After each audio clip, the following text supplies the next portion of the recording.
Hey everybody. So I've been battling lately with something, and I think what I might have distilled it down into is that the boat that we enter into when we get onto the spiritual quest, we need to leave it in the water when we get to the other side and not pick it up and carry it on our heads.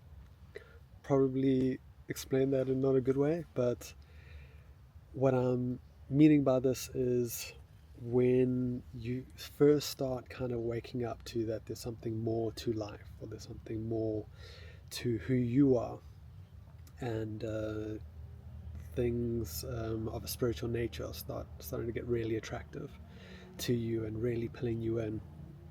Um, then you start noticing how your own conditioning and your own thoughts and belief patterns and ways of being are not deeply authentically you.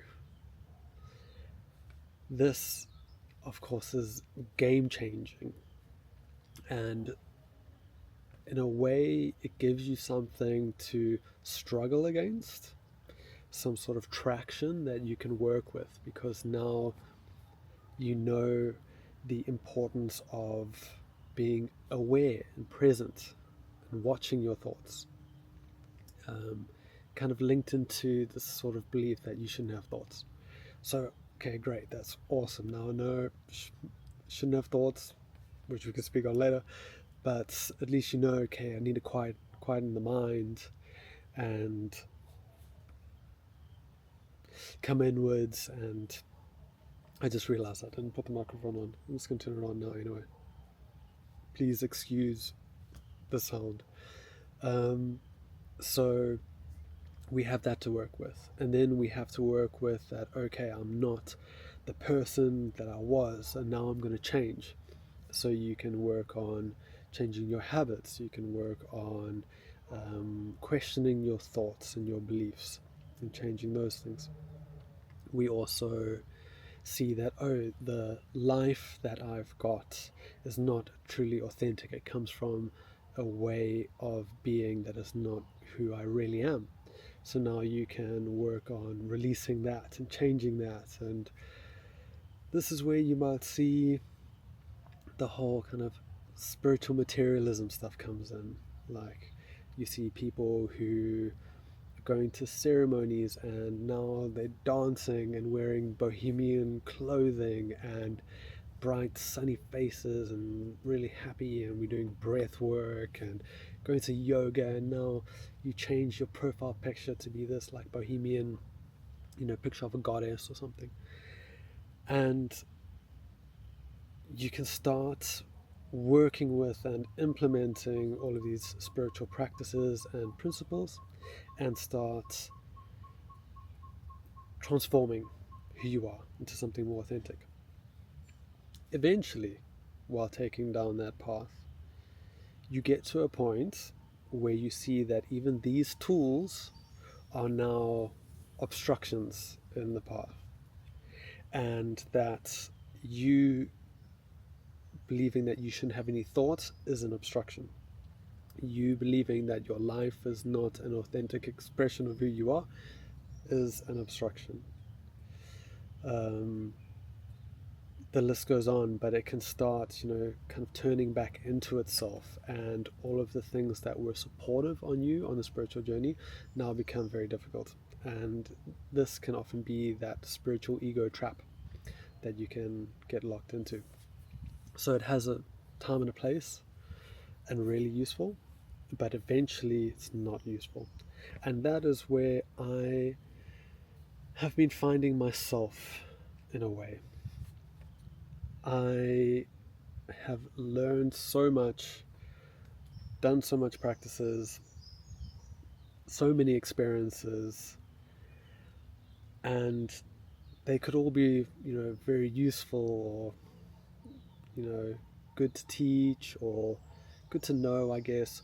But now I feel absolutely weighed down and burdened by all the knowledge I have. Now I feel the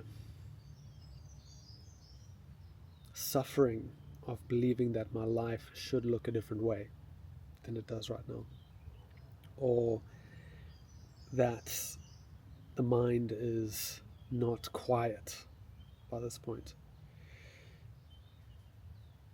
And rooted in this is now, or what I'm finding out is that now what's being presented or invited to me is to actually stop trying to get away from being a person and become a person again, and actually take on an identity and take on a way of being, and starting to see and integrate the oneness and unity and the void-like nature that I experience myself to be, to starting to experience that as life itself.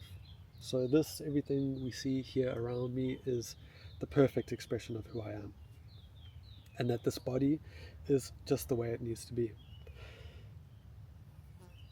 But when I come to accept this and no longer fight against it, then what I realize is it's so much more nuanced than I thought it was. That this body and this being has a certain makeup and a way it's connected and hooked up that makes it better at some things, worse at other things, more suited in some ways than others. A perfect example is I can't script things. Like if I was going to do this video and script it, it's just not going to happen. It's like I dry up. I become a robot. So I can't do it. So I need to be present and authentic in the moment. But with that comes a huge amount of fear. Am I not going to be able to say anything? Am I going to be stupid or whatever? So coming back to who I am and starting to reintegrate everything into this being and this life and this body presents a whole new range of difficulties that I never had before, because I just saw them as kind of something that was an error. Now I see them as something more like a way. Yeah. So it's an interesting ride being on this path. I wonder how it is for you, where you are on your journey, even if you're just having a good time or not. Personally, I've had a lot of time on the spiritual quest where it hasn't been the most fun thing at all. I've had other very blissful times, but it's definitely been marked with struggle. But as I learn now, that's part of my way and part of my gift, to be able to be tenacious like a turtle crossing the highway. So if you want, I invite you to write below where you're at. I'd love to hear. And otherwise, wish you all the best.